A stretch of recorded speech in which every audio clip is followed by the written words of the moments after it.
All right, so last time we talked about, the last couple of lectures, we talked about these formal methods of analysis. We talked about, for example, nodal analysis. We developed a nodal analysis. We saw how it works. Essentially, it was, and same thing with mesh analysis. We saw that they basically are methods to convert an abstracted, already abstracted physical problem, which was the circuit with certain assumptions, into a mathematical linear algebra problem that you solved. Now, that's very good and nice because it's scalable in the sense that it allows you to deal with problems that are of any scale. You can deal with very large problems. That's what circuit simulators do, essentially.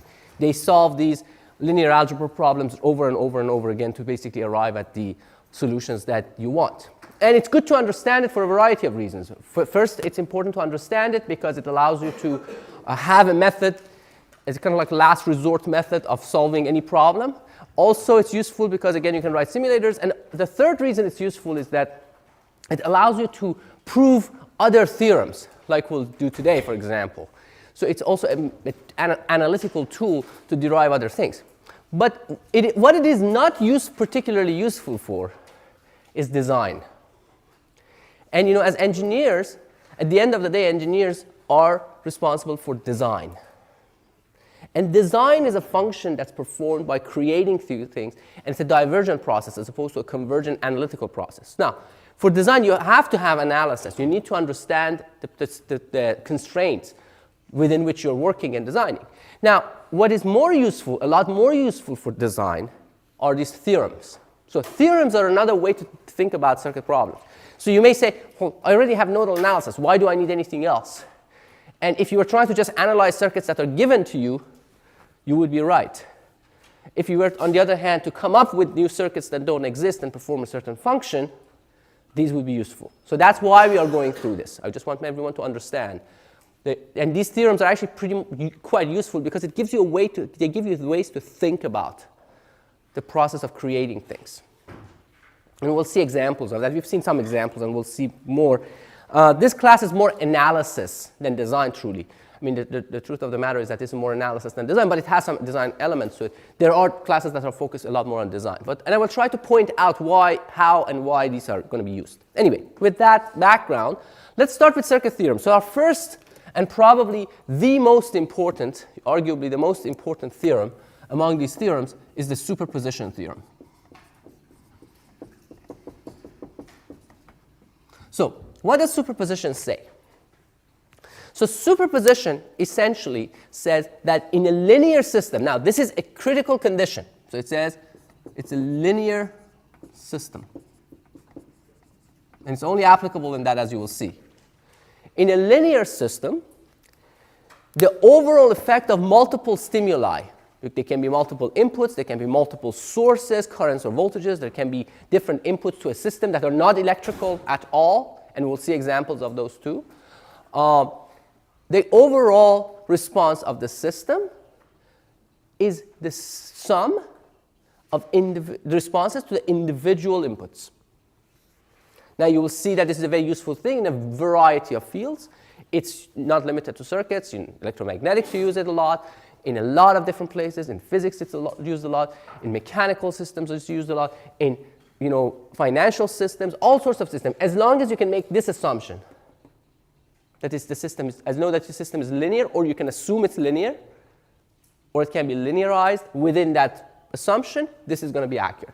Now, within the circuit domain, what it means really is that this overall response, whether it's a current or voltage you are trying to calculate, is going to be the response to individual sources. And I'm going to explain what it is, and now I'm going to show you a brief proof of it. So what it means is that, for example, if you have like 3 current sources and 2 voltage sources in a network, and you are interested in calculating a certain voltage or a certain current, you can calculate that voltage with only one of them being non-zero and setting the rest of them to 0, or in other words, nulling them, right? And calculate that current and do it for every single one of them while the other ones are 0 valued. And then you will get 5 different answers, let's say in this example, right? You will get 5 different, let's say, currents. And you just do an algebraic sum of all those currents. That would be the overall response of all of these things. So why is that true? really you go back, you can start actually with the nodal analysis or the Y matrix. So we know that this one representation of the circuit problem was this representation, where you had a Y matrix times a vector V, which represents all the node voltages in the nodal analysis, is equal to a vector that has all of the sum of the, it has all of the stimuli in the circuit, right? And therefore the solution, and we remember that the solution to this was that, of course, V was Y inverse, if it existed, times IS, vector IS. And again, people usually drop these like tildes and arrows in the way you write it. Sometimes they use bold letters. But just people keep it to make sure to emphasize the fact that these are vectors and matrices. So that's what the response looks like, right? So now let's say for the sake of argument, you're interested in your output is a voltage of a given node. Let's say node, I don't know, lowercase m, right? You're interested in that voltage as your output. So how would you express that if you look at it? This would be the mth element of this vector, right? So mth element of this vector is calculated how? It's calculated by multiplying the mth row of this Y matrix, element-wise, to this vector. You remember the row column thing, this movement? So that is basically how it's, and how can you write that? You can write as sigma y m n I s of n for n equals 1 to n, the capital N. So the mth voltage is written as this sum, which is a linear sum, right? Y m n's are coefficients, and then IS's are the inputs. So therefore, you can also write it as sum of VMNs for m equal 1 to n, where VMNs are defined as YMN times IS of sub n. Meaning that what is this? What is this element? This is the response to a IS vector. So if, let's say, this IS vector had all of its elements 0, except for the mth element. I'm saying, except for the nth element, right? The nth element was non-zero. Then it means that this is the response of this is the voltage, what the voltage would have been, right? If this vector was all zeros except for the nth element. The response, that voltage, would be exactly this. Would be the product of this scalar and this scalar. So this is the response of the system to the nth stimuli, or stimulus, the nth stimulus, right? And as such, the overall response is the sum of all those. That basically proves the superposition. So the overall response of the system is the sum of the individual responses to the individual stimuli. And you can write. And again, it's almost trivial when you write it this way. Yes? With superposition, do we not turn off dependent sources? Yes. Okay, so that's a good question. We'll get to that. But so the question is that with superposition, what do we do with the dependent sources? Would we not turn them off, right? That's a great question. So let me ask you this question. Let me present it to you in a different way. Looking at this representation, do you think we should or we shouldn't think about where the dependent sources appeared? The independent sources, where did they show up when you were writing the problem? Where would the independent sources show up? On the left-hand side or right-hand side? Right-hand side. They would be inside this guy. This absorbs all the independent sources, right? How about dependent sources? Where are they absorbed? Where did they show up? In the Y matrix. So would we turn them off? Yes or no? No, right? Because they're part of the Y matrix. If you turn them off, you've messed up your Y matrix. You've changed your Y matrix. And hence, its inverse is wrong. I mean, everything is. Actually, so here's one kind of like way to think about dependent sources to make your life easier. Dependent sources are more akin to resistors and elements of that sort. They are closer relatives of resistors than they are of independent sources. Because they are a relationship between voltages and currents. The only difference is that instead of being a relationship of the same the voltage of the same node and the current of the same node, they are dependents of the voltages of different nodes. For example, if I gave you a dependent source like this, let's say a current whose value is 2 times voltage V1, and I define this as voltage V1. What is this? This is a dependent source, right? What would you say? What do you think this is equivalent to? So this is a current source whose current is determined by its own voltage. It's a resistor, right? Right? What's the value of the resistor? 1/2. So this is a resistor of 1/2 ohm. Is this clear? It should be very, very clear. If it isn't, you should raise your hand now. Right? So you can see that it's actually these are a little bit more general forms of element like resistors, because now they can be dependent on other voltages and other currents. And that's why they appear in the Y matrix, not in the stimuli matrix. Stimuli vector, sorry.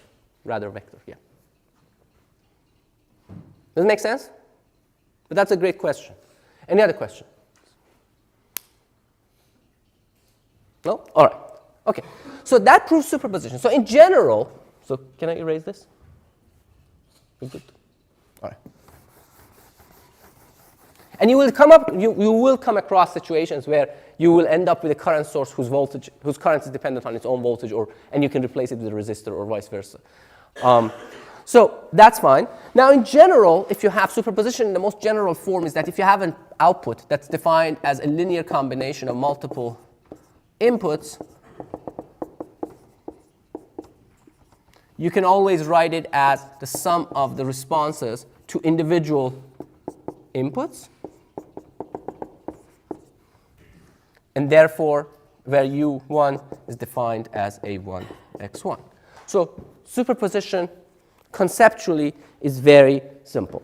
Now, the other thing you have to be careful about is when you zero value the independent sources or null the independent sources. Again, we've already said this, and this may sound like a broken track, but trust me, people make mistakes on this, so I want to make sure that you get it right. When you null a voltage source, what does it turn into?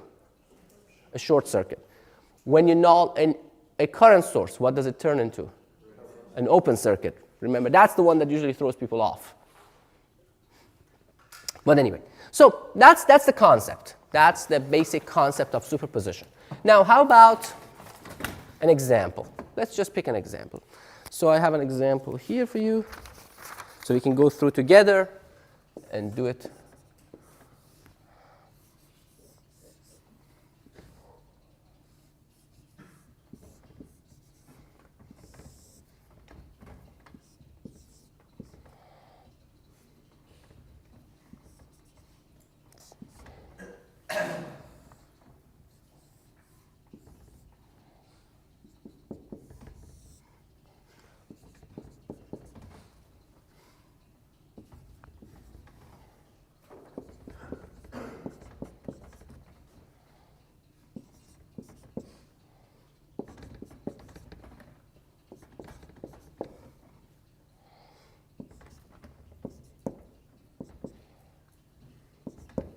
So we are trying to determine, let's say you're given a problem where you're asked to determine what is this current. Now, of course, you can do nodal analysis on this thing. And how many nodes would you have? If you were to do just like 4. And then you can have a supernode around this one and then do all sorts of things. But we are not going to do that. We are trying to use superposition. So we have 3 different sources. So we have to solve this problem essentially 3 times. Which may appear a little bit counterintuitive. You say, well, thank you, you turned a single problem into 3 problems. But there are 3 supposedly easier problems to solve. So we'll try to solve those 3 problems and collectively find the answer. And also in the process, this is also, you can it's useful because you will see that you can reverse it. You can actually use superposition to create problems. So for example, if I told you to choose this voltage in such a way that this current is going to be something, you can see that it's a lot easier to do that with superposition, because you can see the effect of the other ones, and you can say, okay, what do I need to make this to counter that? Once we do the example, you can see. So that's what I mean by design. Something that allows you to find values of these or these resistors and things of that sort to do a certain function, to perform a certain function. Okay. Anyway, so let's do this. Let's go through superposition. I want you guys, you folks to do it. And let's start with this source. So the first step is to have this source and nothing else. So we need to null them. So I'm going to draw 3 different equivalent circuits. Let's start in the back this time. All the way in the back in orange. So when I make this 0, what happens to it? Open circuit. And this one becomes a short circuit. So let's draw the circuit that way. So I have this. I have the 12 amps. And if you indulge me in not writing the units, it's not generally a good habit, but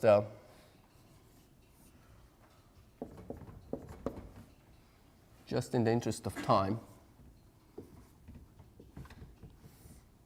So you agree it looks like this, right? And this is the current I'm trying to calculate.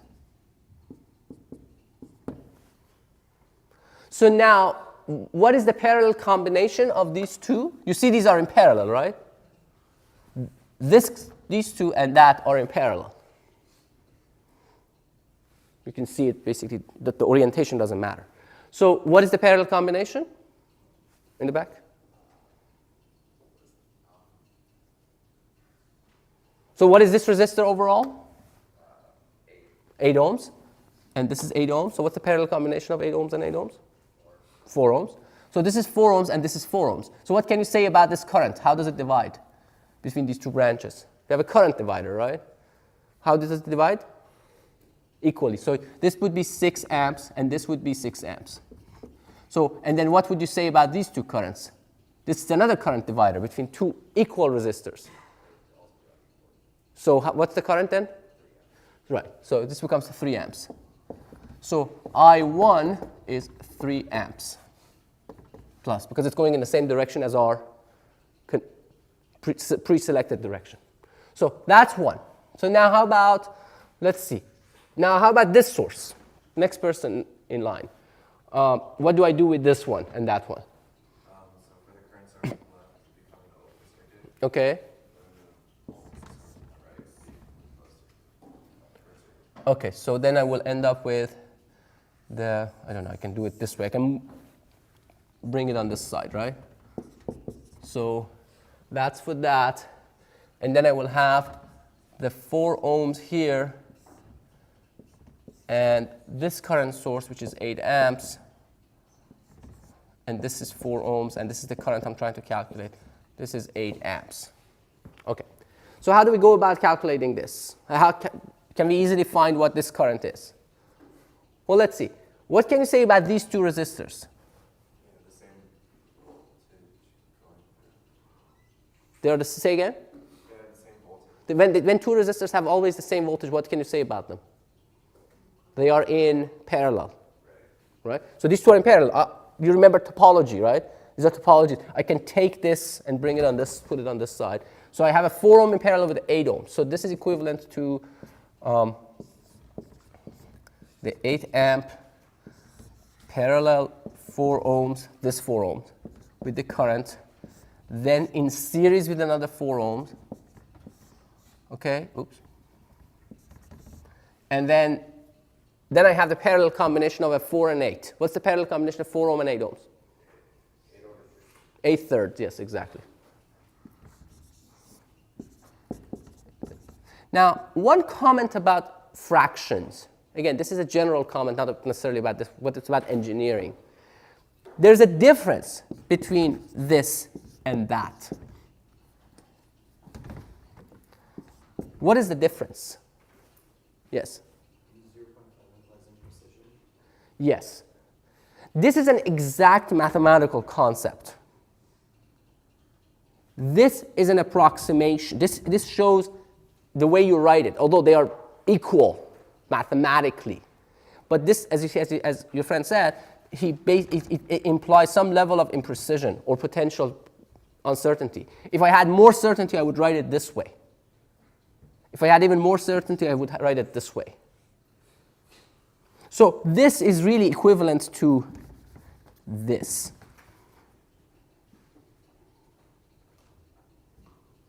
So you have to understand. Now, so in that sense, what I've done is is a mathematical exercise, not necessarily a physical one. I should have written it really as whatever 2.66666 something, 2.66 or 2.67 or something like that. But again, we keep it like this because we want to do things, and that's fine. I just want for the purpose of this course, it's fine.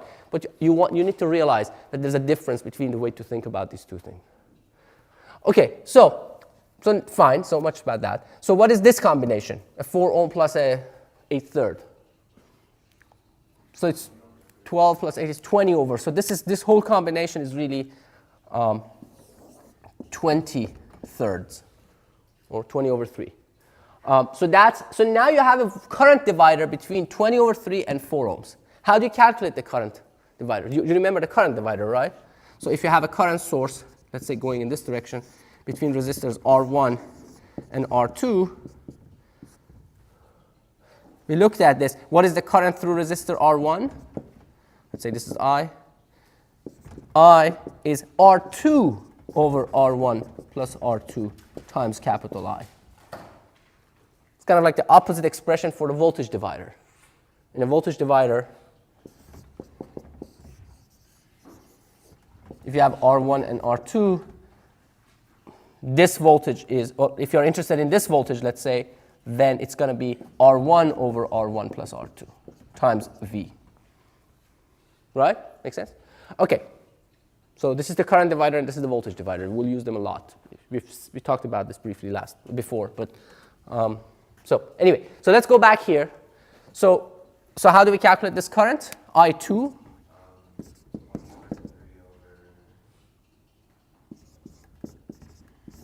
over 23rd plus 4, right? Yeah. R1 plus R2. So whatever that is. So that's 32. This is 20 over 32. Okay, I forgot something here. Times 8, right? Times 8. So 8 over 32 is 1 quarter. 20 over that is 5. So this becomes 5. But in what direction? Right? Because you see, this is going in this direction, so there has to be a negative sign here. So I2 now is negative 5 amps. And if I don't get this sign right, everything will get messed up. You see why it's negative?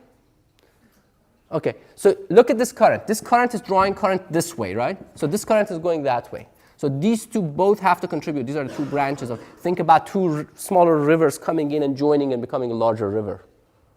Or two streams coming into a larger stream. That's what's happening here. So this current will draw a current in the opposite direction, which makes this I2 negative. Fair enough? Okay. Now, the third example, the third sub-problem is when we have this one and null the other two. So I guess the next person in line, can you help me? So what do I do with these two? Open circuit them. So this becomes 4 ohms. 4 ohms. That's open too, so this becomes another 4 ohms. This is the current I'm interested in, I3. And then I have the 8 ohm. I have a 64 volt voltage source here. So how do we calculate that? Mm-hmm. So combining these two gives me 8 ohms, that's correct. And then the 8 ohm and the 4 ohm are parallel. Right. So this combination is 1/3 of ohm. Yes. And now you can find this voltage divider. Exactly. It's the voltage divider so far. So what would that be? So go ahead. So you're talking about this voltage here, right? Let's call this, I don't know, V1. So V1 is 64 times the divider ratio, which is 1/3 divided by 1/3 plus 8, which would be, yes, overall 16 you mean. So that's the voltage across here, 16 volts. So now if this voltage is 16 ohm, what's got this current?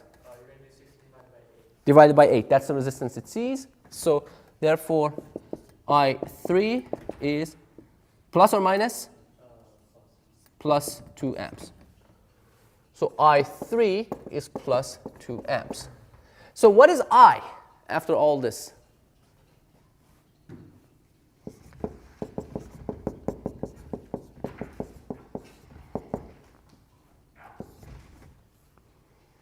It's 0. Some of you have a little bit of a perplexed look, right, on your faces. But wait a second. But why can't it be 0? There's nothing wrong with it being 0. Actually, this example was actually designed to make this 0. I think actually from your book. But so there's nothing wrong with the current being 0. So how can it be 0? You know how they made it 0? You know how this example is constructed? So this example is constructed without this first. And we'll talk about, this goes back to another theorem that we had. This is constructed without this. So you make this, and then you calculate what this current is. And you see it's 8 amps. Right? And you put an 8 amp current source next to it, so it absorbs all of that 8 amps. So nothing is left for this guy. That's how it's constructed. Right? So this was a problem. In fact, it could have been given to you as a problem. Say, hey, make this current 0. And there are different ways to go about it. There's also substitution theorem, which is quite useful, we haven't talked about. That would do some interesting things for you on that front. But superposition is extremely powerful because it allows you to look at things independently, break them down, deconstruct something. And deconstruction is extremely useful. I suppose you are all an engineer, or most of you are in engineering, because at some point in your life you deconstructed a toy, something, you broke it apart, or a mathematical thing, or something. You started deconstructing it. Because once you deconstruct, you can see how to construct. So, anyway. So it's very useful in that sense. All right, so that's so much for superposition. So a couple of years ago, one of the students in the class joked that, if there's a question asked in the class, there's a 1 in 3 chance that the answer is superposition. And he was right. And so we designated him the designated superposition person. So I asked the question, if nobody answered, I went to him, and he would say superposition. All right. Okay, so any questions on superposition? No. All right, let's move on. So the next theorem, it's actually really a pair of theorems. So the Thévenin theorem, you probably have heard this one. And if you haven't, you will know. So Thévenin theorem basically says something interesting. So it's quite general, and then I'll tell you what the most general, we'll talk about the most general form in a second. So let's say, what it says is that if you have this box, and there's a big network inside of it, right? Let's say it has all sorts of dependent sources, independent sources, resistors, and in general, other elements like inductors, capacitors, everything. So that, now I'm going to show it for resistors, but we'll show you it's generally true for other elements too. So in general for impedances. I don't know, you can just make things. I'm just not going to show all the different things that are attached here. So let's say even there's a lot more. Now, what it tells you is that if there are you look at 2 terminals of this thing that are sticking out, let's say. There are 2 wires connected to 2 of these terminals, and they're sticking out. And you look at that, it says that this entire potentially extremely complicated network is electrically equal to a single voltage source.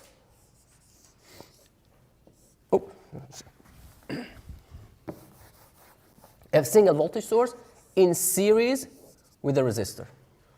So we call this V equivalent or V Thevenin, and this is called ROC for reasons that will become apparent in a second. So what it says is that you can take this entire network of all this stuff and replace it with a voltage source and a resistor. Now, if this stuff had inductors and capacitors, as we'll see later on, this will be an equivalent impedance.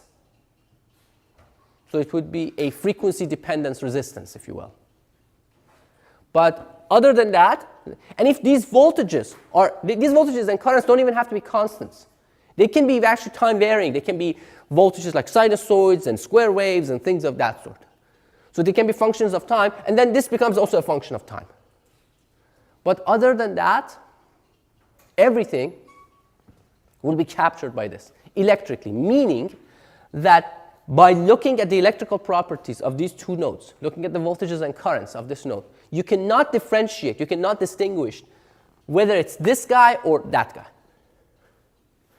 So you can replace that entire thing with this. Now, what is V equivalent? What are V equivalent and R equivalent and V OC? I wrote them the backwards. Let's correct that. Or R Thevenin. So, what are these two voltages? Well, VOC, right, is the open circuit voltage, meaning that if you look at these two terminals and keep them open circuit, you will see a voltage. So if you had an ideal voltmeter, you put it here, without drawing any current, you measure that voltage, that's VOC. Now if it's time, if these things are changing with time, functions of time, fine. This would be an oscilloscope, essentially, if you think about it. An ideal oscilloscope that takes that waveform and captures that waveform, whatever that waveform is, you make that waveform this voltage. So that's the VOC, V open circuit, obviously. So that's for the voltage. Now, how about the resistance? The resistance, the equivalent resistance is basically the resistance you see here across these two terminals, if you look at it, when all independent sources are nulled.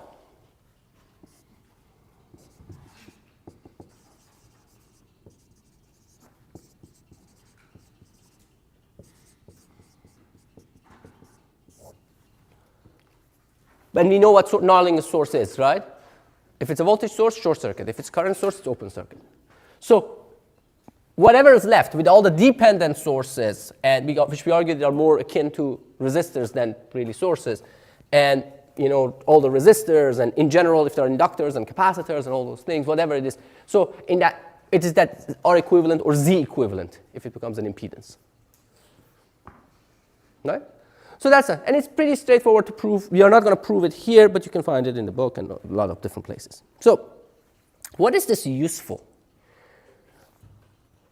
Why do we do this? Well, it allows us to capture complex behavior and model it into something simple. Now, there's the same assumption here, linearity. This is valid for linear circuits. If your circuit is nonlinear, you cannot do it this way necessarily. So that's good.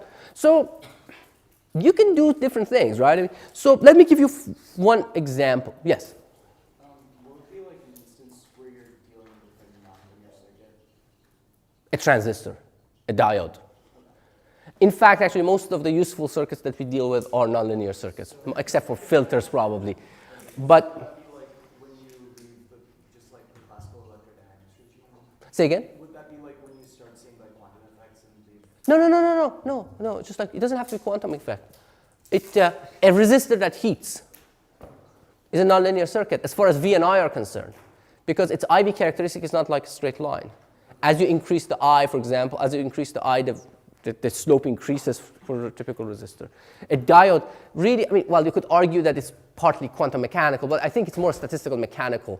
The fact that you have energy band diagrams is a quantum mechanical thing, which is essential to the behavior of diodes. So yes, there's quantum mechanics there, but there's quantum mechanics in anything, right? Essentially.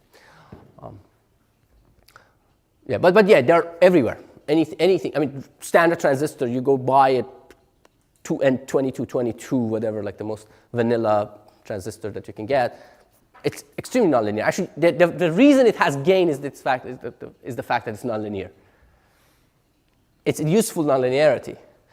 And you will see that even in the analysis of transistors, there are methods, actually we use a lot of these things because you linearize the transistor around an operation point. And that's called what's called the small signal model. And that's the basis for a lot of analysis that you will do when you're dealing with basic electronic circuits. So these are not completely useless even in that case. Okay, so let me ask a very simple example first. So if you go, in your car, even if you don't have an electric car, there's a battery, right? Everyone knows that. Nowadays, the cars are so reliable that some people don't even need to know what's going on inside, under the hood, right? But so there's a battery. That's why we don't like the old movies. If you have seen them, you don't go and crank the car in the front. They're really old, kind of like this old black and white movies. When you go, they want to turn the car on. Somebody goes and cranks it in the front. So that battery is responsible for starting the car in the beginning, right? So if you go and buy one of these batteries, these are like 12-volt lead acid batteries. And if you look at the specs, for example, for a typical one, you get something like this: 12-volt, 600-amp crank current.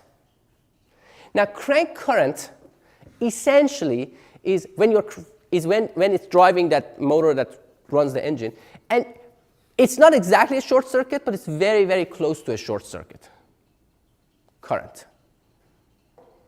So if it says it's 12 volt and 600 amps crank current, what do you think its Thévenin equivalent looks like? So it's this guy, this battery, right? That what I'm telling you is that if you have so there must be some internal resistance because when I say let's assume that the crank current means that I've short-circuited this. It says this current is 600 amps. And if this is 12 volts, the internal one, right? Why is there a resistor here? Why did I put a resistor here? What would this current be if this resistor were 0? Infinity, right? The fact that this current is finite means that there's some resistance here. So, okay, so what is that resistance? I mean, it's pretty straightforward, right? It's 12 volts divided by 600 amps, which is 2 volts divided by 100 amps, which is 1 volt divided by 50 amps, which is 1/50th or 0.02 ohms. So you can see that it has an internal resistance that's quite small, that car battery. So that's the model. That's a Thévenin equivalent of what's going on. But inside, there are a lot more complex things, really. There are multiple places. There are like other connections. But that's the way you can model it. You can actually think about it.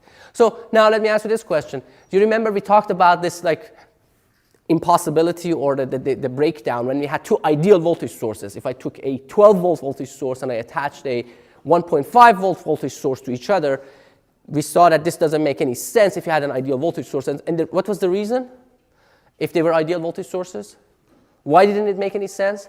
Because they were mathematical abstractions, essentially. Doing that is exactly equivalent to saying 12 equals 1.5, mathematically, which is wrong. Right. The other question is, what if I take an actual 12-volt battery, and if I run one of these, let's say, and I take a 1.5-volt AAA cell and put them side by side? What's going to happen now? Well, you need to have an equivalent model for the AAA battery as well, right? And that's, for example, that's not going to be as low resistance, obviously, because it can't provide that much current. Yes? Is the AAA battery rechargeable? Well, it depends on what the chemistry is. So the AAA battery is not one kind, right? There are AAA batteries. You can make AAA batteries that are basically, essentially, what you have is the alkaline cell. Those are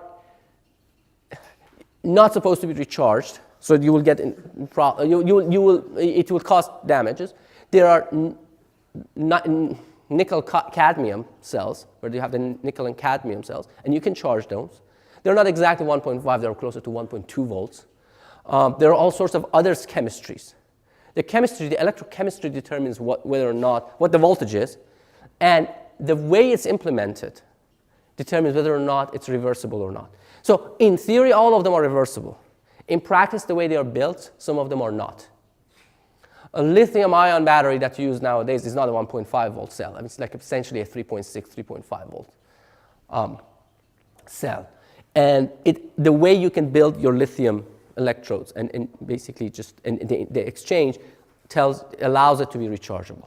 And it has a high energy density. That's why it's not fun when it catches fire. It's a lot of energy stored in there. So the short answer to your question is it depends. It depends on how it's done. But lead acid is definitely rechargeable because you have a liquid electrolyte in there that you can actually exchange. Any other questions? So now let's go back to this and say, let's just for the sake of argument, let's say the 1.5 volt battery has an internal resistance of 1 ohm. So now if I do this, what's going to happen? So there are two questions. One is internally what's going to happen, and one is externally what's going to happen. So let's say I take one of these car batteries and put a AAA cell attaches AAA to it. So what's going to happen now? Well, you have a circuit, right? So this is 1.5 volts, this is 12 volts, so it's a total of, I guess, 10.5 volts across this. It's 1 ohm plus 1.002 ohms. You can ignore this, essentially, to calculate the currents. So it's 10.5 divided by 1 ohm, so let's say a little bit over 1 ohm. Roughly, it's about, what, 10 amps? It's a little bit over 10 amps, starts flowing in this direction. So you're putting 10 amps through this battery. And it goes back to your question of whether or not it's rechargeable, right? Whether or not it can absorb this energy at this rate. It can't. It will melt. Because that's a fair amount of heat also, if you think about it. And it's a small size, and it's going to get destroyed. Now, but apart from that, let's say it could absorb all of this. So what is this new thing? What is this new combination? So you can actually define a Thevenin equivalent for this, right? You can determine what this voltage is going to be, open circuit, and what is the resistance you see when you short circuit these two, which is the parallel combination of these two. It's going to be mostly 0.02 ohm. And then you can come up with an equivalent circuit, which when you do is, you see, it's very close to this guy. It's dominated by that in this case. And that's a Thevenin equivalent, right? So that's the Thevenin theorem. Now, it has a counterpart, the Norton theorem.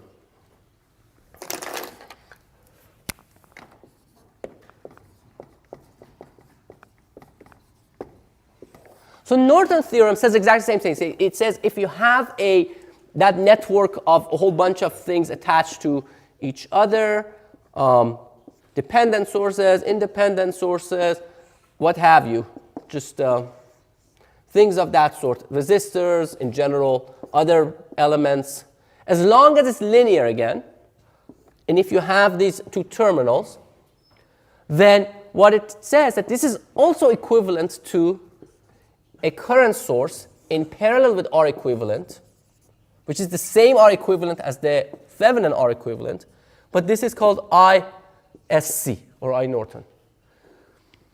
And the way you determine this is that you short circuit this and see what is this current. So this is ISC. In other words, you put an ideal ammeter here, whose internal resistance is 0. It's an ideal short circuit. And you measure that. Question? Yeah. So for the Thevenin circuit, why did you just take, so is the equivalent just tell V and 0.02 ohms? Well, so you mean, So how, what's the value after you simplify it? You said you just took the last part. say again, what is the value that as I simplified it? When I say, no, it's not exactly just the left one. Oh, okay. I'm saying that it's going to be close to this. I can tell you exactly what the value of resistor is when you null these two independent sources, what are you going to get? You get 0.02 ohm parallel with 1 ohm. So it's going to be 0.002 in parallel with 1 ohm. And that value is close to 0.02 ohm. It's a little bit less than 0.002. And then the equivalent voltage is going to be what you see open circuit here, which when you dominate it, you will see it's going to be slightly less than 12 volts, but it's going to be close to 12 volts. Sure. All right, let's go back to Norton. So the Norton equivalent is essentially this parallel combination of a resistor and a current source. So you can say this is equivalent to that network, and that's equivalent to that network. So what does that tell you? That tells you that there are essentially two equivalents for the same circuit. Now, if I ask you what is the Norton equivalent of that car battery, how do we do that? We said that the internal resistance R equivalent for that was about 0.02 ohms, right? And I also told you that if I short circuited effectively the crank current, it's not exactly the crank current, but the crank current of 600 amps. So I already know this is 600 amps. So that equivalent would be for the car battery would be 600 amps and 0.02 ohms. And what it tells you is that this cannot be distinguished from that. And as a result, they cannot be distinguished from each other. In other words, if these two are equivalent to each other, to that general network, they are therefore equivalent to each other, which brings us to the next theorem, which is essentially at this point a triviality. It's called a source transformation, which says that these two can be converted to each other. So if you start off with a voltage source and a resistor in series,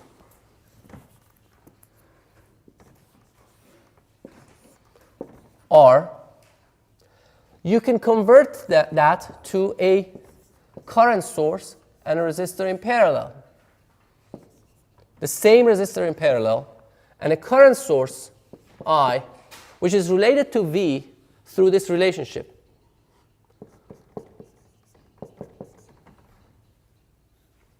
Or you can write it as V equals IR, or I equals V over R. So you can transform one to the other. We sometimes refer to these things as the Thévenin equivalent and the Norton equivalent. You can convert them to each other. They are both equivalent to each other. So they can be converted. One way to see that is to apply a load. Apply some sort of, try to see what their characteristic is. For them to be equivalent electrically, it means that for all currents and all voltages, they have to behave the same. Right? So how do you do that? So for example, let's say if I take this and apply a current,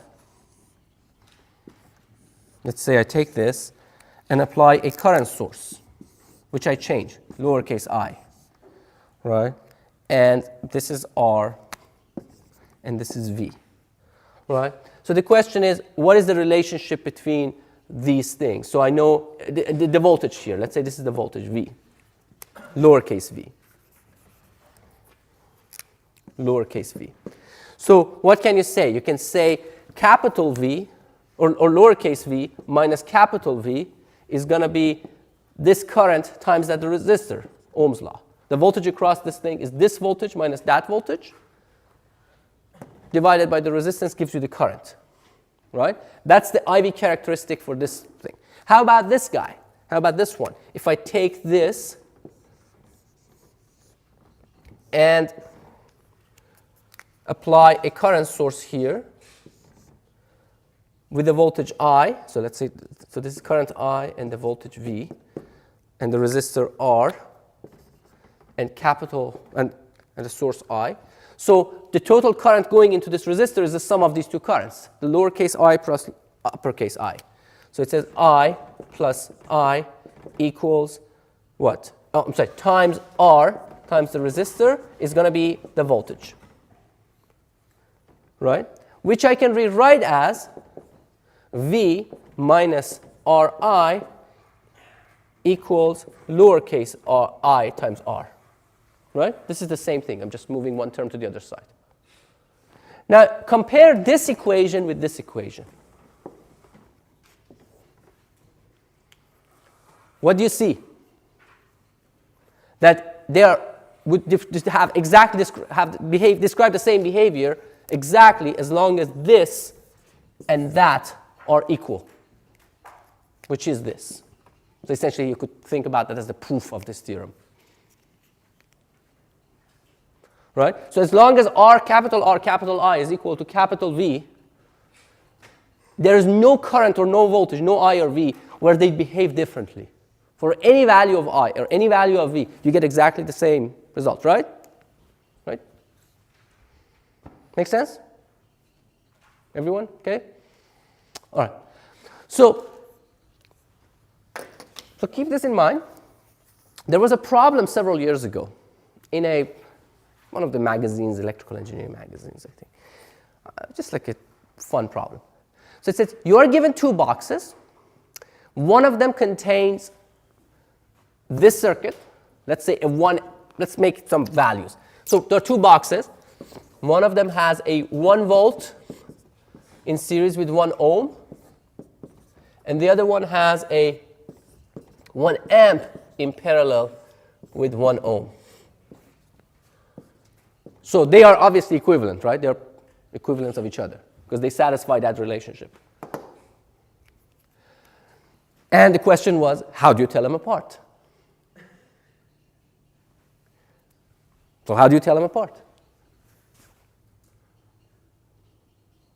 Any thoughts?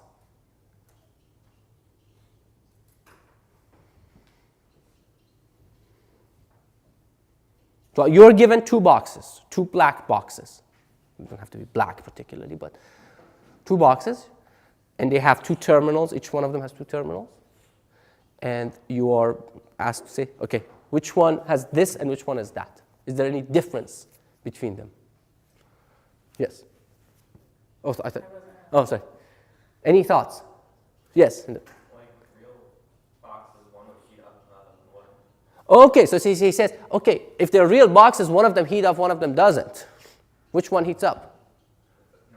Norton one, right? Because there's current flowing into this thing. So this is warm. This is cold. So that's one way to tell the difference. Yeah, that's a good one. Any other thoughts on how you can tell the difference? Any other ways? So wait a second. Before we answer this, why was that? Why was it that you could tell the difference, although we said they are indistinguishable? I qualified it when I said they are indistinguishable. What did I say? They said electrically indistinguishable. Right? Yes? What if you just like shorted the connection? Okay. Let's So, like, one, short both or one? yeah, sure. Short both leads to each other. Okay. So like in the one on the right, Uh-huh.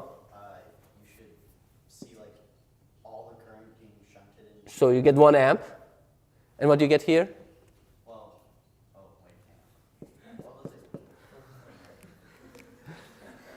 So that's what it means that they are electrically indistinguishable, right? That's exactly what it means. It doesn't matter what you do to it, what load. You see, we didn't create any constraints for I or V, lowercase I or V. We said whatever they are, these two equations are equivalent as long as we have that condition. That includes 0 and infinity. Okay, any other thoughts? Yes? So these theorems are linearity, so if you put diameter resistors, it doesn't do anything. Yeah, but so this is, okay, that's a good, interesting question. So he says, I said this linearity applies here. So if I put a diode here, I should see something. Well, the equivalence of this part is dependent on its own linearity. So since these two are linear, they are equivalent. It doesn't matter what you apply to it. And you can see it from this equation. Even the IV relationship here can be a nonlinear one, right? But still these two equations hold, the lowercase I and V. So when we said they have to be linear within this box. But what you connect to them, it's nonlinear, which actually makes them more powerful. So you can actually do this and still you cannot tell the difference. They behave exactly the same way. Okay. Any? Do voltage sources and current sources have different